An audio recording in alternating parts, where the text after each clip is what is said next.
Today we are here in Covent Garden to meet Jamal Edwards, the founder of SBTV. SBTV is a web-based youth TV channel with 20,000 YouTube subscribers. In 2009, SBTV landed an official YouTube partnership, and it has become one of the most popular channels in the UK.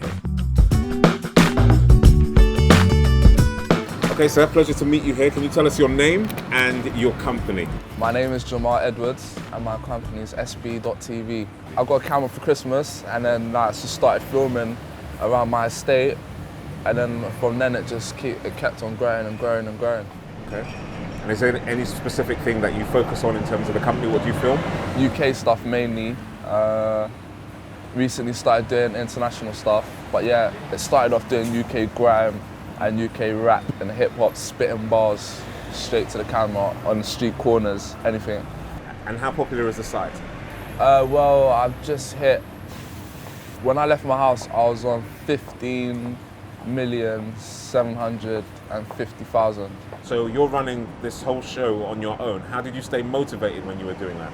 I don't know, I just love to people just the feedback I was getting from people and stuff, everyone was just watching my videos, commenting on my videos, and that just motivated me to keep going and provide everyone with fresh content every day. But how would you say your model is in terms of being able to make money as a business? What's the kind of thing that drives you or that is the best part of your business? Mainly advertisements. So what have been the biggest challenges working solo? Well, the biggest challenge of working solo is managing my time. Say for example today, I had a video with Jamie Lidl at 2 o'clock. I came here, then I've got to go Mercury, then I've got to go Press the Green. It's all about managing my time. That's the hardest thing. So do you have a strong network around you and have they really helped you to build up SBTV? Yeah, I love my SBTV team. Small but concise, gets the job done. And in terms of getting the word out there about SBTV, do you depend on them quite heavily? I don't depend on no one.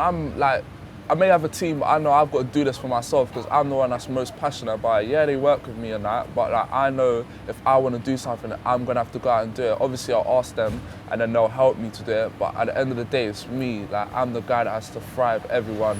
What would you say to other 16 to 19-year-olds who wanted to go out there and run their own small media company like you have done? What kind of advice would you give to them?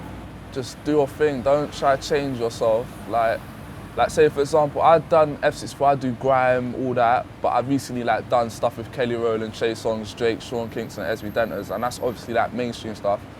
People will say, oh, someone's telling me to change, but that's just me, myself, because that's what I want to do. When I first started SBTV, no, I didn't think I'd be filming Drake and all them lot. I go to these places on the regs, where I'm doing interviews with people, there'll be other film crews and all that there with their hefty cameras and stuff. With my cameras, some HD thing, I still get the job done.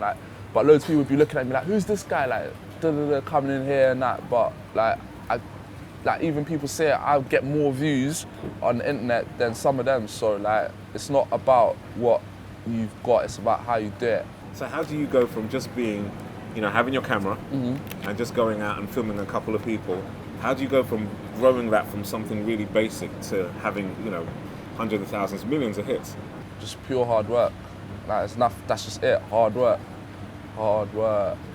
You're not going to get nowhere if you don't work hard. What if people say that they have worked hard and they've never got as many hits as you? What is the hard thing enough? that you've done? I don't know. There was no form of spitting interviews on YouTube. So I said, look, there's a gap there. I can take that gap and try be the first in it. So I did that, and that's why probably I'm ahead of so many people. That's why loads of people are jumping on the online thing nowadays as well. Obviously, you've spoken to me about the advertising, but you've obviously extended your brand to do clothing as well, okay? And how are you finding that away from your core business? Well, I got Dirty that I do collaborations with, which I've done F64 t-shirts at Mass Clothing on Oxford Street. Okay. Those sold out quickly, but now, yesterday, we're sorting out a proper shop on the site, which will be updated every week or every month, which will be strictly SBTV. So that's going to be, I'm very excited about that because I've seen the designs and they're pretty sick. So even doing SBTV FM, build it up to the point where, say for example, Travis McQueen from Gym Class Heroes, he's coming over, yeah? They'll holler at me and say, look, do you want to have a video interview with him? I'll be yeah, I get 10 minutes with him. And even with the clothing, they'll say, oh, do Do you want Travis to wear some SBTV clothes? In terms of social media, you're on Facebook? Yeah. You're on Twitter? Yeah. You're on YouTube? Yeah. Anywhere else? On MySpace? MySpace, FacePic, FaceHood. FaceHood?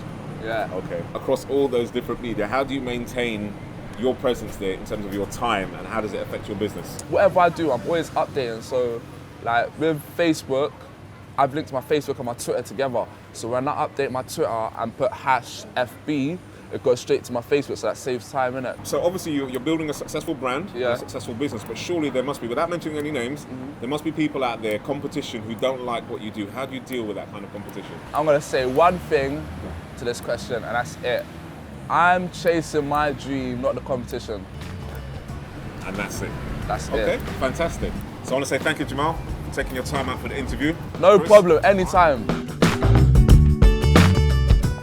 Sometimes starting out in business, you are going to be a one-man band. But if you're really passionate about what you do, that may not be a bad thing.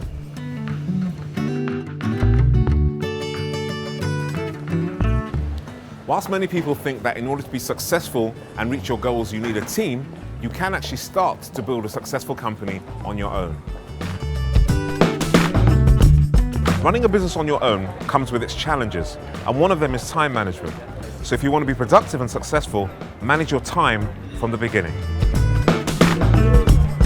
Thank you for watching. We'd like you to post a video response with your thoughts and opinions on virginmediapioneers.com.